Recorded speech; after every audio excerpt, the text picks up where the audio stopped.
Bonjour, c'est Rémi Jupy du site Épanouir. Alors voilà, aujourd'hui je voulais faire cette vidéo pour parler à mon avis, vous avez deux possibilités, enfin deux réactions que vous pouvez avoir à la suite d'un échec ou alors d'une tentative qui n'a pas donné les résultats attendus. Voilà. Alors à mon avis, les deux, en fait, déjà d'où viennent ces deux façons de penser. Si vous voulez, quand vous avez un échec, vous allez vous poser des questions, vous allez vous remettre en cause et ça risque de vous faire douter. Vous allez vous dire, j'aurais peut-être dû faire comme ci ou comme ça, etc. Et au final, ça va vous faire douter. En fait, pourquoi vous pensez comme ça? C'est parce que, enfin, si vous pensez comme ça, c'est parce qu'aujourd'hui, vous pensez par rapport au passé. En fait, vous êtes dans le passé. Vous pensez par rapport à ce que vous avez fait avant et vous pensez que ça va influer ce que vous allez faire plus tard. Le truc, c'est que c'est vraiment une croyance limitante et pour moi, à mon avis, c'est vraiment, en fait, c'est en pensant ça, on se limite et en fait, c'est même pas la vérité. Pourquoi? Quand vous lancez une pièce, par exemple, quand vous lancez une pièce, peu importe qu'elle soit tombée surface ou pile au lancer précédent, au moment où vous relancez la pièce, tout est remis à zéro.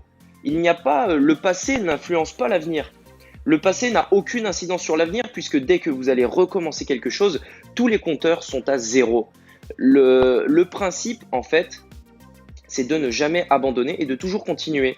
Parce que à chaque fois que vous allez relancer quelque chose, à chaque fois que vous allez relancer un projet, tous vos compteurs seront à zéro, exactement comme vous lancez une pièce.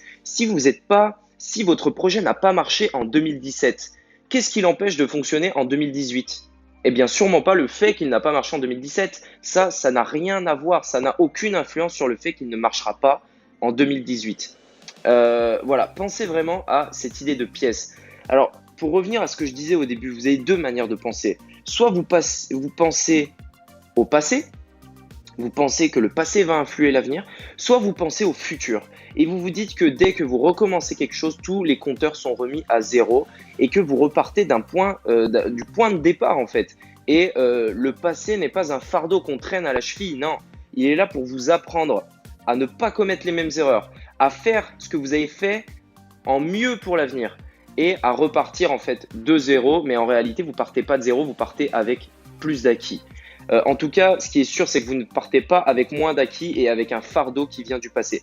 Voilà, donc tout ça pour dire qu'en fait, le passé, ça ne va que vous freiner dans toutes vos actions, dans tout ce que vous allez faire, alors qu'avoir une pensée fixée sur l'avenir, ça va vous booster, ça va vous donner l'envie de continuer et de s'améliorer.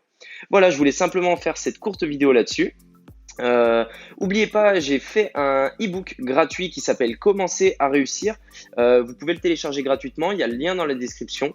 N'hésitez pas à le télécharger. Et puis écoutez, je vous souhaite une bonne lecture si vous le téléchargez. Allez, on se retrouve bientôt pour une prochaine vidéo. À plus, salut!